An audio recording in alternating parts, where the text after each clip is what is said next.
So welcome students. ये photograph देख के आप समझ सकते हो कि आज हम क्या स्टडी करने वाले हैं। तो स्टूडेंट्स, ये जो चैप्टर है इसका नाम है how do organism reproduce.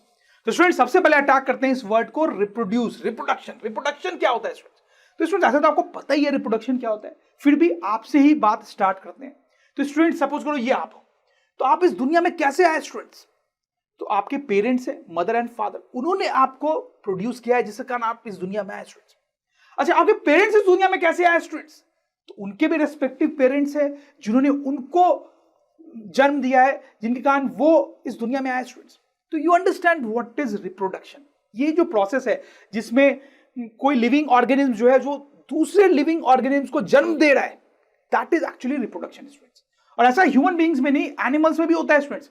Elephants जो होते हैं वो नए एलिफेंट्स बनाते हैं, डॉग्स जो है वो नए डॉग्स बनाते हैं। और वैसे स्टूडेंट्स प्लांट्स में भी होता है, प्लांट्स के भी बच्चे होते हैं। इनफैक्ट स्टूडेंट्स, ये आपको थोड़ा अजीब सा लग सकता है कि प्लांट्स के भी बच्चे होते हैं स्टूडेंट्स। इस चैप्टर में पढ़ेंगे, आपको बहुत अच्छे से समझ में भी आएगा स्टूडेंट्स, राइट। तो स्टूडेंट्स, व्हाट इज रिप्रोडक्शन, कैसे डिफाइन करेंगे? तो हम बोलेंगे students, reproduction is a process in which a living organism produces new living organisms of its own kind. ये इंपॉर्टेंट है, ऑफ इट्स ओन काइंड, अपने जैसे ही। जैसे स्टूडेंट्स, ह्यूमन बीइंग्स जो है वो ह्यूमन बीइंग्स ही प्रोड्यूस करेंगे, एलिफेंट्स जो है वो एलिफेंट्स ही प्रोड्यूस करेंगे, डॉग्स जो है वो डॉग्स ही प्रोड्यूस करेंगे। ऐसा नहीं हुआ कि एलिफेंट का बच्चा डॉग हुआ, राइट। सो रिप्रोडक्शन ऐसा प्रोसेस है जिसमें लिविंग ऑर्गेनिज्म्स दूसरे लिविंग ऑर्गेनिज्म बनाते हैं अपने ही टाइप के। अभी तक स्टूडेंट्स हम ह्यूमन बॉडी में, प्लांट्स में और दूसरे एनिमल्स में चलने वाले बहुत सारे सिस्टम्स को स्टडी कर चुके हैं।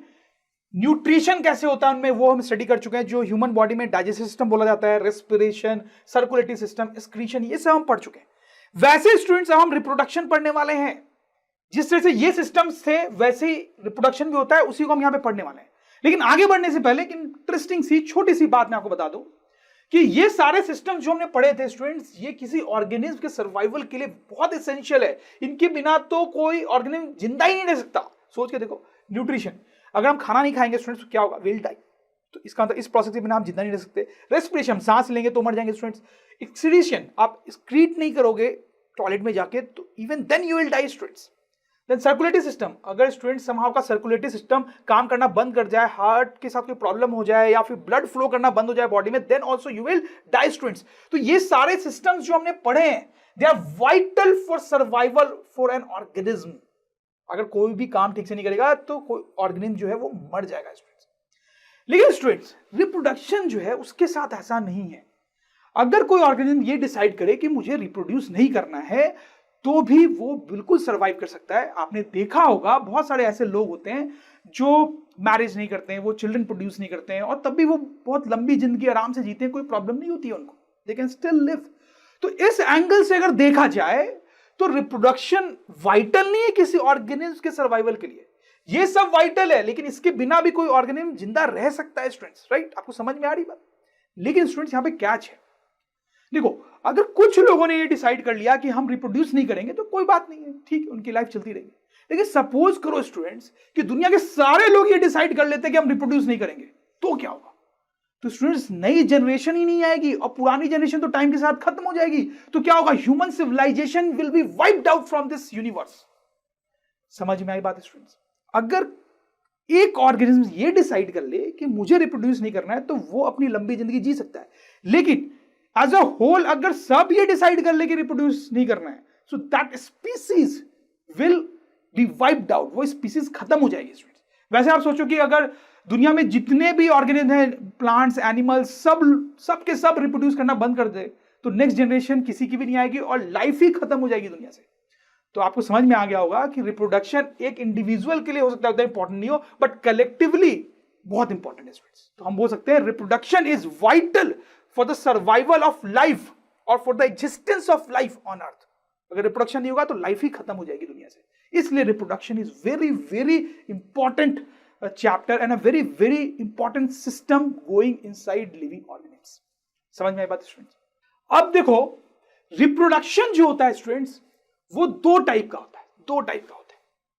एक होता है एसेक्सुअल रिप्रोडक्शन, ध्यान देंगे, और एक होता है सेक्सुअल रिप्रोडक्शन। नाम में ए का डिफरेंस है। अब देखो स्टूडेंट्स, अगर हम आपकी बात करें तो you have a mother, you have father, उन दोनों ने मिलके आपको प्रोड्यूस किया है, आपको जन्म दिया है, ठीक है।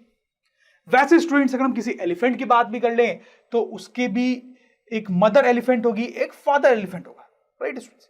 देखो ज्यादातर ऑर्गेनिज्म जिनको हम अच्छे से जानते हैं उनमें ऐसा ही होता है कि कोई ऑर्गेनिज्म है उसको दो मिलके प्रोड्यूस करेंगे, दो मिलके, मतलब उसका एक मदर भी होगा एक फादर भी होगा, तो दो ऑर्गेनिज्म मिलके एक ऑर्गेनिज्म बना रहे हैं। प्लीज ध्यान देंगे, दो ऑर्गेनिज्म को मिलना पड़ रहा है किसी दूसरे ऑर्गेनिज्म को प्रोड्यूस करने के लिए, राइट।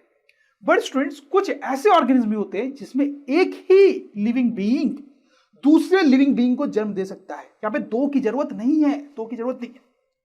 तो वैसे प्रोसेस को एसेक्सुअल रिप्रोडक्शन बोलते हैं, और जब दो की जरूरत होती है तो सेक्सुअल रिप्रोडक्शन बोलते हैं। तो हम लिखेंगे यहां पे सिंगल पेरेंट और यहां पे लिखेंगे टू पेरेंट्स। तो ये बेसिक डिफरेंस है एसेक्सुअल रिप्रोडक्शन और सेक्सुअल रिप्रोडक्शन में। स्टूडेंट्स समझ में आई बात है स्टूडेंट्स आपको, ठीक है। अच्छा, ये जो एसेक्सुअल रिप्रोडक्शन है ये जनरली सिंपल ऑर्गेनिज्म्स में होता है। ये प्रोसेस भी सिंपल होता है, हम इसको पढ़ेंगे तो आपको समझ में आएगा ये सिंपल है और ये प्रोसेस बड़ा कॉम्प्लिकेटेड होता है। तो ये सिंपल प्रोसेस है और सिंपल ऑर्गेनिज्म में होता है, ठीक है। तो occurs in simple organisms like micro organisms.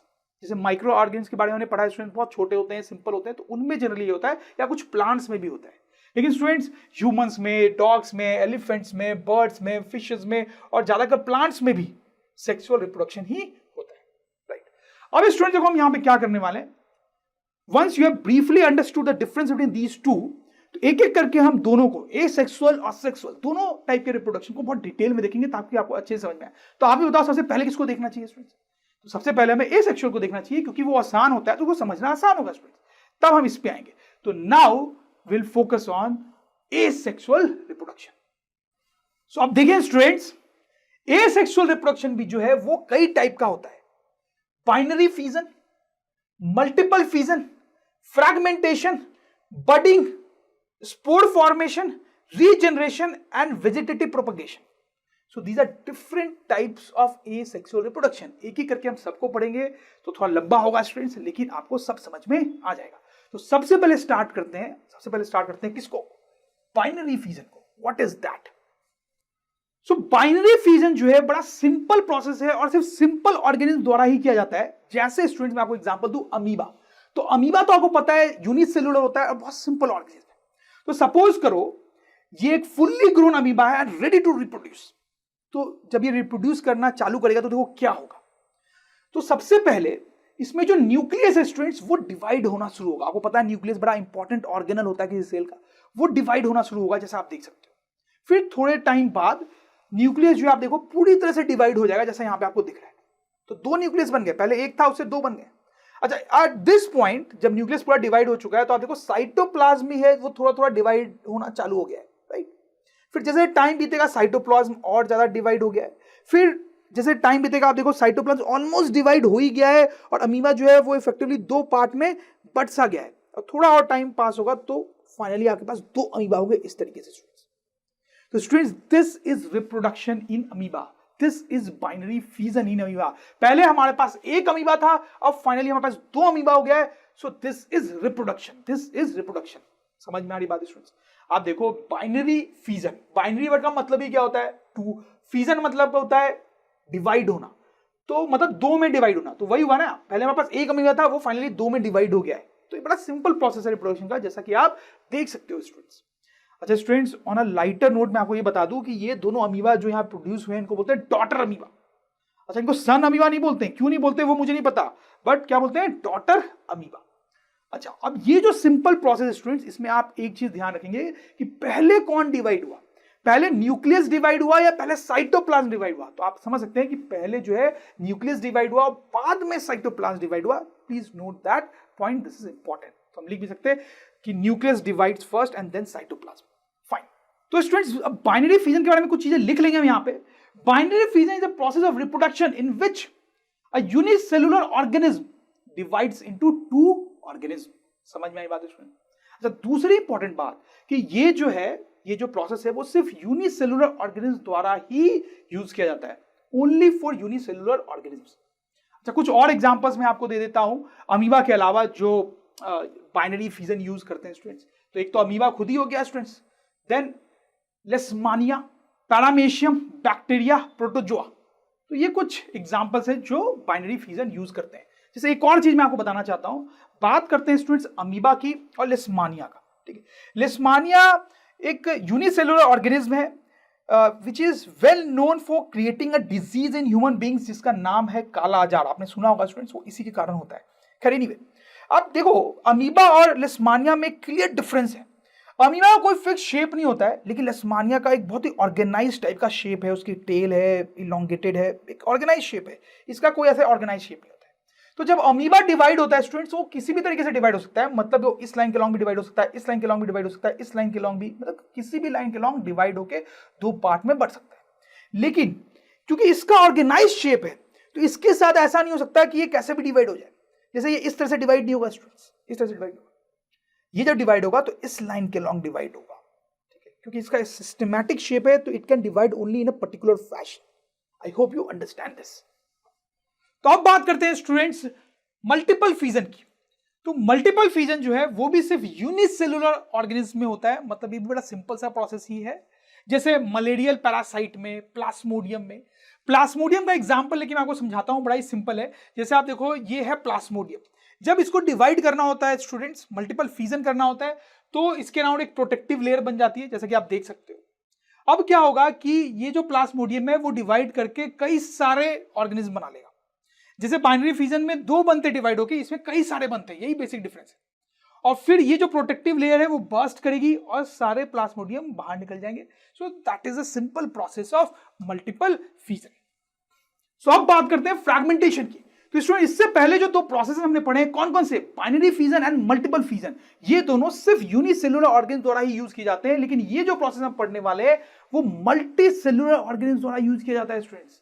तो used by simple multicellular organism like spirogyra and sea anemone. देखो स्टूडेंट्स, स्पायरोगिरा जो है वो सिंपल मल्टीसेलुलर प्लांट है, found in water, plant found in water, और ये सिंपल सा एनिमल है फाउंड इन वाटर।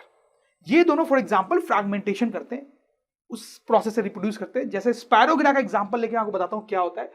तो ये स्पायरोगिरा स्टूडेंट्स आप देखें, जब इसको रिप्रोड्यूस करना होता है तो ये दो पार्ट में ब्रेक कर जाता है, दो पार्ट में ब्रेक कर जाता है, ठीक है, इस तरह से दो पार्ट में ब्रेक कर गया, सिंपल ब्रेक कर गया। अब ये जो पार्ट है ये फर्दर ग्रो करके पूरा एक स्पायरोगिरा बना लेगा, ये फर्दर ग्रो करके एक पूरा स्पायरोगिरा बना देगा, सिंपल हो गया। That is the process of reproduction in this. Students हो सकता है आपको यहां पे कंफ्यूजन हो कि ये तो बाइनरी फ्यूजन जैसा ही लग रहा है। हाँ, कुछ कुछ वैसा ही है, लेकिन सेम नहीं है स्टूडेंट्स। कैसे सेम नहीं है? देखो हमने अमीबा की बात की है ना, तो देखो अमीबा जो है वो जब बाइनरी फ्यूजन से दो अमीबा बनाता है, तो जब ये ब्रेक होता है स्टूडेंट्स, तो ब्रेक होने के जस्ट बाद ये एक पूरा अमीबा होता है, ये भी एक पूरा अमीबा होता है। यहां पर ब्रेक होने के बाद ये पूरा स्पायरोगिरा नहीं है, ना ये पूरा स्पायरोगिरा है, ये they will grow into complete spirogyra. So there is a difference, there is a difference, समझ में आया? उतना ही नहीं, ये वाला जो प्रोसेस है बाइनरी फ्यूजन वो सिर्फ यूनिसेलुलर ऑर्गेनिज्म द्वारा यूज किया जाता है, और ये मल्टी सेलुलर ऑर्गेनिज्म द्वारा यूज किया जाता है। I hope you get this students. तो स्टूडेंट्स हम अपने next type of asexual reproduction की तरफ बढ़ेंगे, जो है budding. Budding, so let's focus on budding.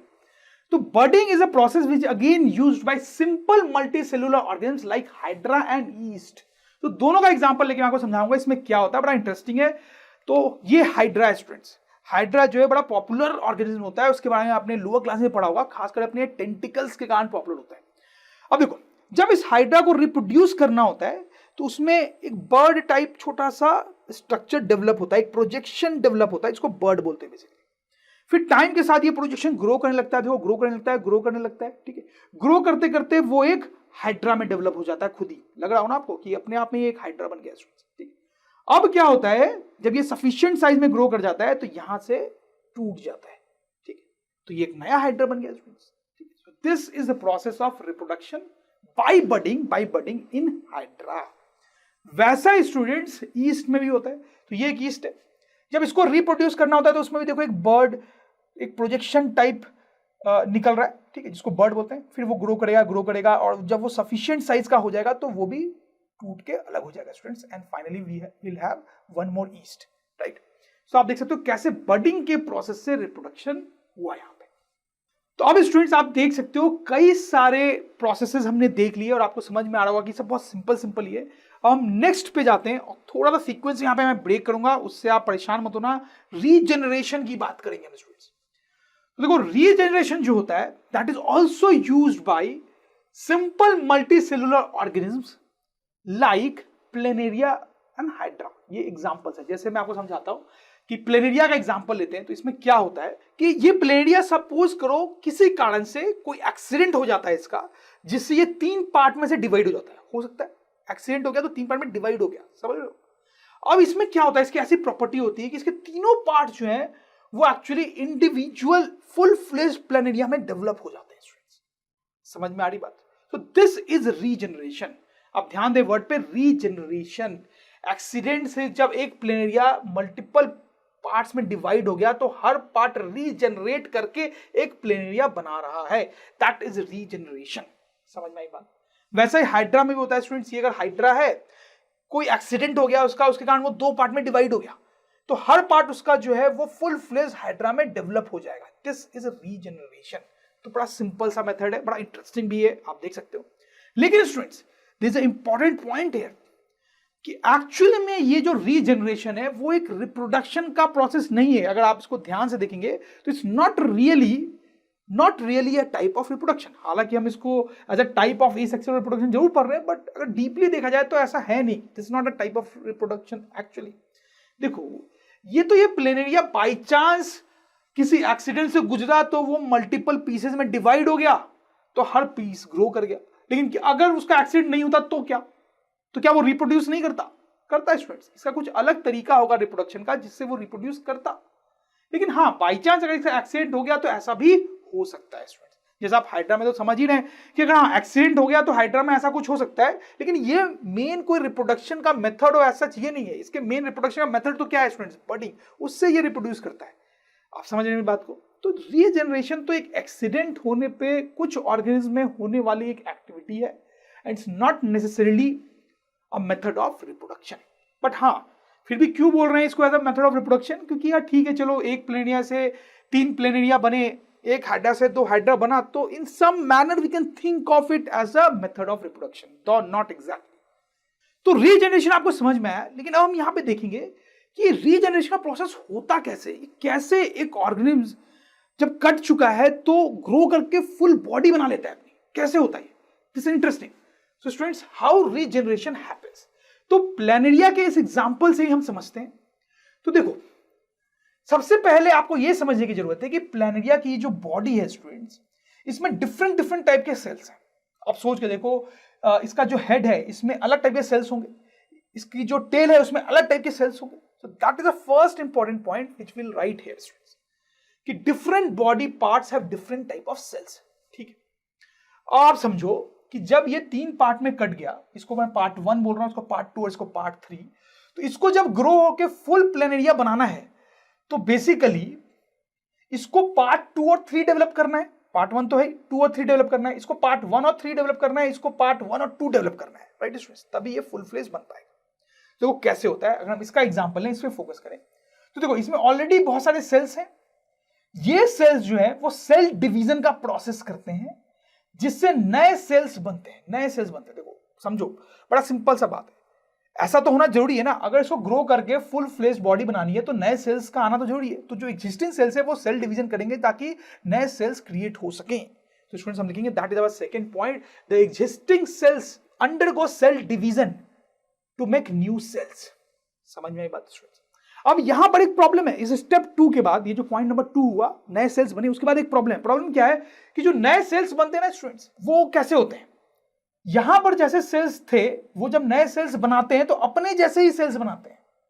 लेकिन अगर इसको पार्ट 2 और 3 डेवलप करना है तो सेल्स तो इनके जैसे होनी चाहिए। तो क्या होता है, जो नए सेल्स बने वो अपना फॉर्म चेंज करते हैं, स्ट्रक्चर चेंज करते हैं, ताकि वो बॉडी के दूसरे पार्ट्स में जैसे सेल होने चाहिए वैसे हो जाएं। तो जो सेल्स बने थे वो पार्ट 1 जैसे थे, अब वो अपना फॉर्म चेंज करेंगे ताकि वो पार्ट 2 या पार्ट 3 में जैसे सेल्स होने चाहिए वैसे हो जाएं। और जब वैसा हो जाएगा तो पार्ट 2 और 3 यहां पे डेवलप होगा और फुल फ्लेज्ड बॉडी आ जाएगी। तो आपको समझ में आई बात? ये थर्ड पॉइंट इंपॉर्टेंट है कि the new sales created change their form so as to make the part 2 and part 3 of the body। समझ में आई बात स्टूडेंट्स?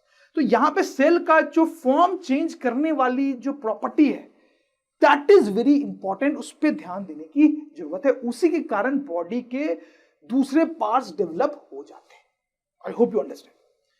अब देखो स्टूडेंट्स, जो कॉम्प्लेक्स ऑर्गेनिज्म होते हैं उनमें ऐसा नहीं होता है, ठीक है। ये तो कुछ ही ऑर्गेनिज्म की ऐसी प्रॉपर्टी कि उनमें ऐसा हो जाता है। कैट, एलिफेंट, हम ह्यूमन बींग्स, हमारी बॉडी अगर 2 पार्ट में डिवाइड हो जाए तो क्या वो ग्रो हो जाएगी फुल बॉडी में? नहीं, ऐसा नहीं होता है स्टूडेंट्स। क्यों नहीं होता है? जैसे कैट का एग्जांपल लेते हैं स्टूडेंट्स। तो देखो कैट या दूसरे कॉम्प्लेक्स ऑर्गेनिज्म में क्या होता है, बॉडी स्ट्रक्चर बड़ा कॉम्प्लिकेटेड होता है। पहले तो आप देखो सेल्स होते हैं, वो मिलके टिश्यूज बनाते हैं, फिर टिश्यूज मिलके ऑर्गन्स बनाते हैं। जैसे अगर हम अपनी बात करें तो हमारे बॉडी में कैसे कैसे कॉम्प्लेक्स ऑर्गन्स होते हैं, हार्ट, लंग, किडनी, बहुत कॉम्प्लिकेटेड स्ट्रक्चर होता है। थोड़ा सोच के देखो, यहां पर अगर ये कैट 2 पार्ट में डिवाइड हो गई, सपोज कर लो यहाँ पे उसका हार्ट था, यहाँ पे किडनी था, तो अब ये पार्ट हार्ट जो है इसमें, उसके सेल्स में ये प्रॉपर्टी बिल्कुल नहीं होती है कि वो डिवाइड होकर नए सेल्स बनाए और फिर वो अपना फॉर्म चेंज कर लें और ऐसे सेल्स बन जाए जैसे किडनी के लिए चाहिए। ऐसा नहीं होता है।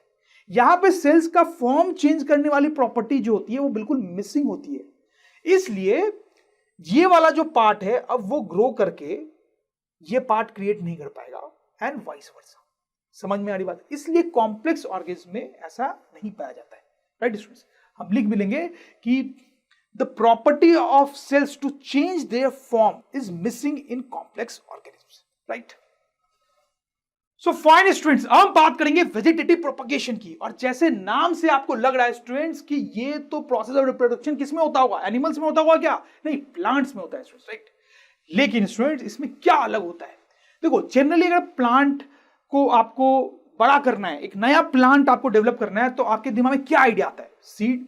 आप उसका सीड लो, उसको सॉइल में डालो, वो प्लांट में डेवलप हो जाएगा। लेकिन स्टूडेंट्स, वेजिटेटिव प्रोपगेशन वो प्रोसेस ऑफ रिप्रोडक्शन है जिसमें एक नया प्लांट बनाया जाता है without using seed, so actually by using other parts of plants body. जैसे कि उसका स्टेम यूज कर लिया, उसका लीफ, उसके रूट्स, इन सब पार्ट से नया प्लांट डेवलप किया जाता है। That is vegetative propagation. जैसे मैं आपको एग्जांपल्स देता हूं स्टूडेंट्स, मनी प्लांट। स्टूडेंट्स, अगर आपके घर में मनी प्लांट है तो मोस्ट लाइकली आपने क्या किया होगा कि आप किसी के घर में गए होंगे, उनके घर में मनी प्लांट होगा, आपने एक स्टेम वहां से तोड़ी होगी मनी प्लांट की, उसको पॉट में लगाया होगा, तो वो एक प्लांट में, मनी प्लांट में ग्रो हो जाता है। अगर आप इसको सही से पानी वानी दोगे तो बहुत बड़ा भी हो जाएगा स्टूडेंट्स, ठीक। तो आप देखो, बिना सीड के आपने इसको ग्रो करवाया है, आपने स्टेम के हेल्प से इसको ग्रो कराया, तो दिस इज वेजिटेटिव प्रोपगेशन। दूसरा एग्जांपल आपको देता हूं रोज का स्टूडेंट्स, ठीक है। रोज को भी आप बिना सीड के ग्रो कर सकते हो, मैंने खुद भी कराया स्टूडेंट्स। आप अगर रोज के स्टेम लोगे, इस तरह से काट के उसको सॉइल में लगा दोगे, तो it will grow into a rose plant students. Potato, आप देखो ये बहुत पुराना सा पोटैटो है, उसमें छोटे छोटे बर्ड टाइप प्रोजेक्शंस डेवलप हो गए। इसको आप जाके सॉइल में डाल दो, पोटैटो का नया प्लांट उग जाएगा students. These are all examples of vegetative propagation students. बिना सीड के सब काम हो रहा है यहाँ पे। जैसे आप ये लीफ देखो, ये एक प्लांट का लीफ है जिसका नाम है ब्रायोफाइलम। इसके लीफ के एजेस पे आप देखो छोटे छोटे बर्ड्स हैं, उनके हेल्प से भी नया प्लांट बनाया जा सकता है स्टूडेंट्स। Vegetative propagation. इनफैक्ट आपको बड़ा इंटरेस्टिंग और सिंपल सा एग्जांपल दूं तो आपने कई बार देखा होगा ऐसे बैरन लैंड, और फिर जब बारिश होती है तो कुछ वीक्स में या कुछ दिनों में ऐसे हरियाली छा जाती है, ग्रास डेवलप हो जाता है। कैसे हो गया स्टूडेंट्स? तो यहां पर जो आपको बैरन लैंड दिख रही है, कोई ग्रास नहीं है, लेकिन ऐसा हो सकता है कि ग्रास के सूखे हुए स्टेम वहां पे बहुत सारे पड़े हो। तो जब पानी बरसता है तो उन स्टेम के हेल्प से प्लांट डेवलप हो जाता है और आपको इतनी सारी ग्रास दिखाई दे रही है students. So these all are good examples of vegetative propagation. तो आपको समझ में आया होगा वेजिटेटिव प्रोपगेशन में कैसे बिना सीड के नया प्लांट बनाया जाता है। और भी कई सारे एग्जांपल्स मैं आपको दे सकता हूं, जैसे कि सुगर केन, बनाना, ऑरेंज, जैस्मिन, ये कुछ एग्जांपल्स हैं जिनमें वेजिटेटिव प्रोपगेशन का यूज किया जाता है। अब देखो स्टूडेंट्स, ये जो वेजिटेटिव प्रोपगेशन एग्जांपल मैंने दिया आपको, वो थोड़ा अलग था कंपेयर टू दिस। आपको भी लग रहा होगा अलग तो है, लेकिन कैसे अलग है? ये कहलाएगा नेचुरल वेजिटेटिव प्रोपगेशन, और ये सब कहलाएंगे आर्टिफिशियल वेजिटेटिव प्रोपगेशन। और क्यों आपको ये भी समझ में आ रहा होगा, क्योंकि यहाँ पे कोई ह्यूमन इंटरफेस नहीं है ये करने में, अपने आप नेचर ने खुद ही कर लिया ये सब। लेकिन यहाँ पे ह्यूमन इंटरफेस है, आप एक स्टेम लेके आए, आप एक स्टेम लेके आए रोज का, right? So these are examples of artificial vegetative propagation. Human beings करा रहा है ऐसा, राइट? तो अब आर्टिफिशियल वेजिटेटिव प्रोपगेशन को और डिटेल में हम देखेंगे। आर्टिफिशियल वेजिटेटिव प्रोपगेशन, तो आर्टिफिशियली वेजिटेटिव प्रोपगेशन से नए प्लांट बनाने का जो प्रोसेस है वो बहुत तरीके से किया जा सकता है। उसमें से 3 इंपॉर्टेंट प्रोसेस हम यहां पे देखेंगे students. So first is cutting, second is layering, third is grafting. तो एक एक करके देखते हैं कि तीनों तरीके के आर्टिफिशियल वेजिटेटिव प्रोपगेशन में क्या होता है। तो सबसे पहले बात करते हैं कटिंग की, जो कि बड़ा सिंपल है, आपको समझ में आ जाएगा कि अगर हमारे पास कोई प्लांट है तो हम क्या करते हैं, उसका एक स्टेम काट लेते हैं, उसको सॉइल में लगाते हैं, तो प्लांट जो है वो डेवलप हो जाता है। So this is very simple, this is artificial vegetative propagation by cutting. इसके एग्जांपल्स स्टूडेंट्स आप ही बताएं, कई सारे एग्जांपल्स मैं ऑलरेडी बता चुका हूं। Money plant, rose, banana, sugar cane, these are some examples of cutting. अब बात करते हैं स्टूडेंट्स कि लेयरिंग में क्या होता है। ये भी बड़ा इंटरेस्टिंग होता है और सिंपल होता है। तो आप सपोज करो ऐसे कोई प्लांट है आपके पास और उसका एक जो स्टेम है उसको आपने लेके, वो फ्लेक्सिबल स्टेम है, उसको लेके आपने इस तरह से सॉइल में इस तरह से डाल दिया स्टूडेंट्स, ठीक है, इस तरह से डाल दिया। अब कुछ दिन तक आप इसको छोड़ दोगे तो आप देखोगे कि ये जो पार्ट है ये अपना ग्रो करेगा ऊपर की तरफ, और खास करके ये जो पार्ट है ये, इसमें रूट्स डेवलप होने लगेंगे स्टूडेंट्स, रूट्स, ठीक है, और फिर वो रूट्स नीचे तरफ ग्रो करने लगेंगे। समझ में आ रही बात? अब जब रूट्स अच्छे खासे ग्रो हो जाए तो आप क्या करो, इसको यहां से काट दो। तो अब क्या हुआ स्टूडेंट्स, ये आप देखो, ये अपने आप में एक पूरा प्लांट बन गया है और ये धीरे धीरे और ग्रो करेगा स्टूडेंट्स। अब ये भी आर्टिफिशियल वेजिटेटिव प्रोपगेशन है। आपने एक नया प्लांट बना लिया है विदाउट यूजिंग सीड।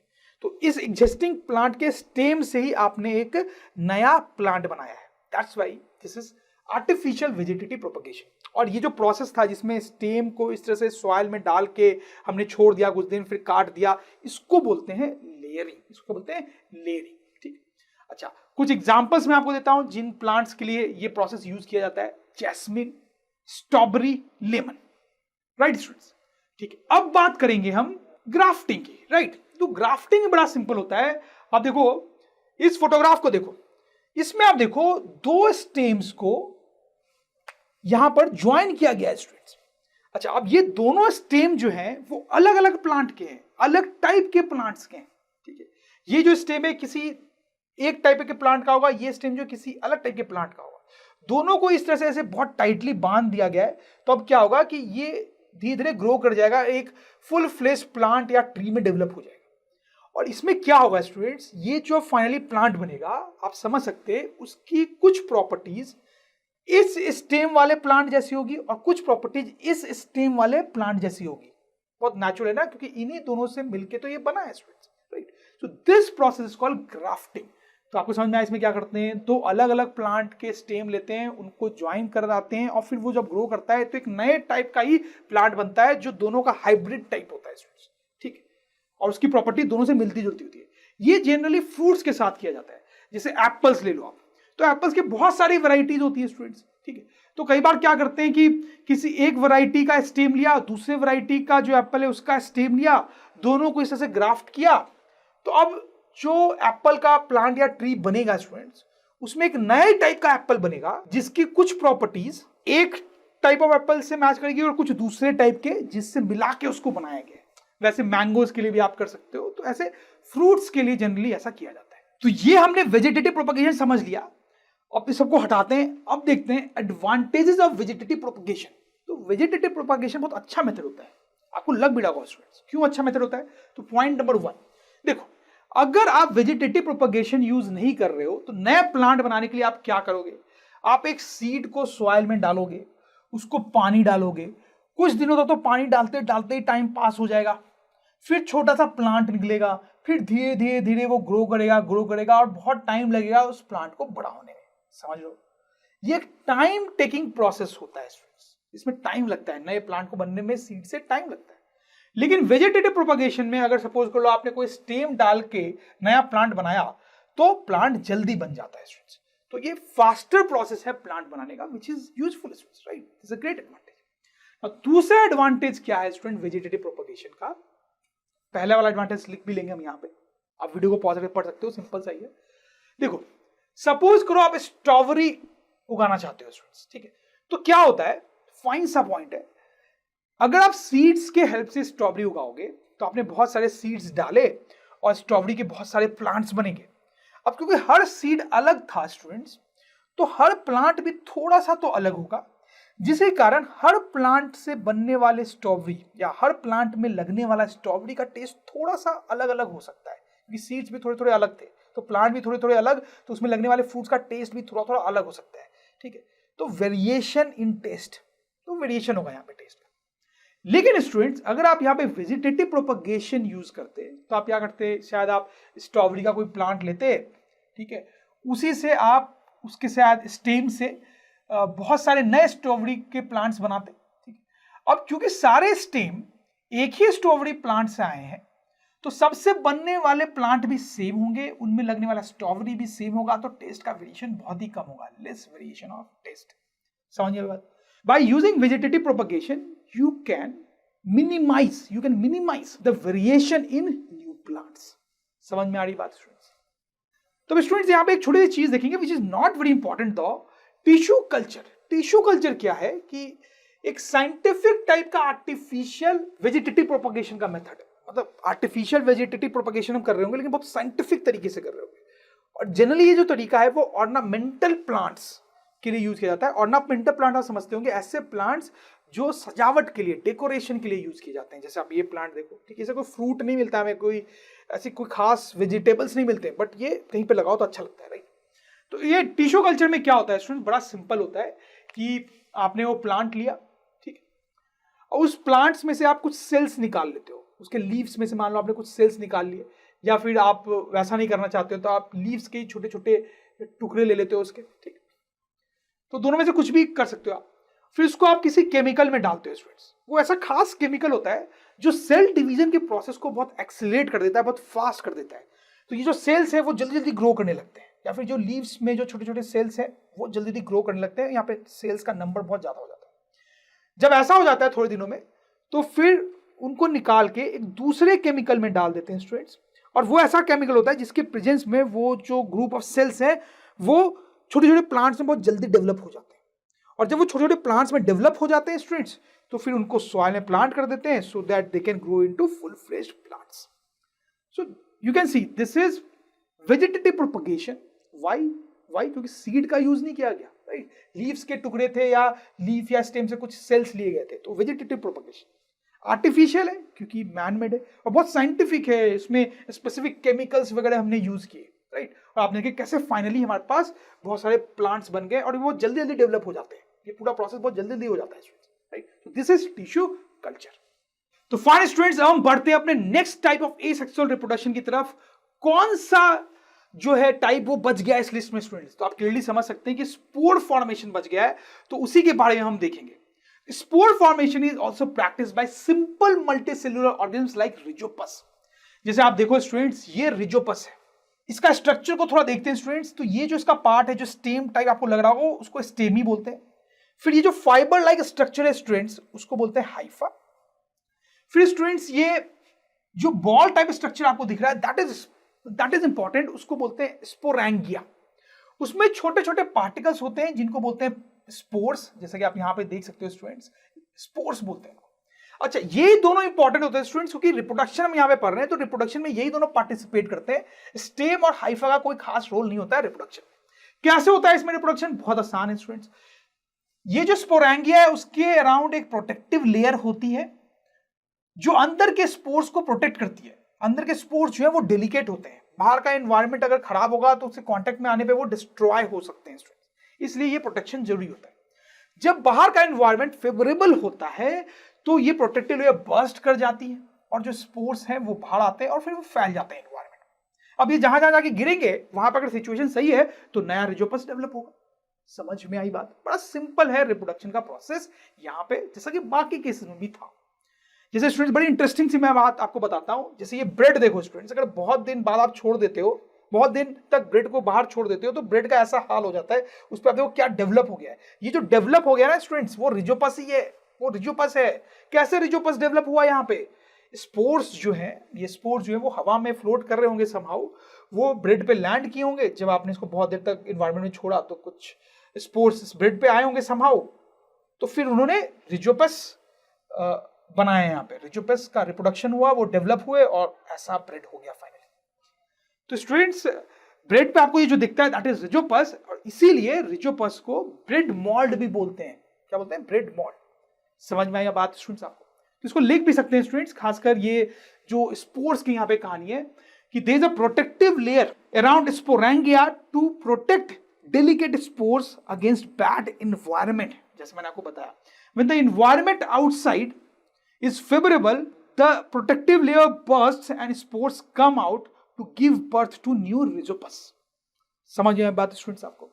फाइन। अब स्पोर फॉर्मेशन के बारे में एक और छोटी सी बात आपको ध्यान देनी चाहिए स्टूडेंट्स। तो देखो, एसेक्सुअल रिप्रोडक्शन की हम बात कर रहे हैं यहाँ पे, और उसके कई सारे डिफरेंट मेथड्स हमने देखे, लेकिन उस सारे मेथड्स में स्पोर फॉर्मेशन जो है वो थोड़ा डिफरेंट है। कैसे डिफरेंट है? आपने ध्यान दिया? देखो मैं आपको बताता हूं। स्पोर फॉर्मेशन ऐसा तरीका है रिप्रोडक्शन का जिसमें रिप्रोडक्शन के लिए स्पेसिफिक ऑर्गन है। जैसे यहां पे ये स्पोरेंगिया स्पोर्स, ये स्पेसिफिक ऑर्गन्स हैं यहां पे जो रिप्रोडक्शन में पार्टिसिपेट कर रहे हैं। स्टेम और हाइफा ने कोई पार्टिसिपेशन नहीं किया स्टूडेंट्स। तो स्पोर फॉर्मेशन ऐसा प्रोसेस ऑफ रिप्रोडक्शन है जिसमें they are specific organs for reproduction. अगर बाकी आप कोई भी ध्यान करोगे ना, उसमें ऐसा नहीं था, उसमें स्पेसिफिक ऑर्गन नहीं थे रिप्रोडक्शन में। बाइनरी फीजन क्या था उसमें? एक अमीबा दो पार्ट में टूट गया, तो अमीबा में कोई रिप्रोडक्टिव ऑर्गन नहीं था ना। मल्टीपल फीजन, उसमें भी क्या था? एक ऑर्गेनिज्म मल्टीपल पार्ट में टूट गया, उसमें भी कोई रिप्रोडक्टिव ऑर्गन नहीं था। फ्रेगमेंटेशन, उसमें भी वैसा ही कुछ था। तो spore formation is different from this point of view.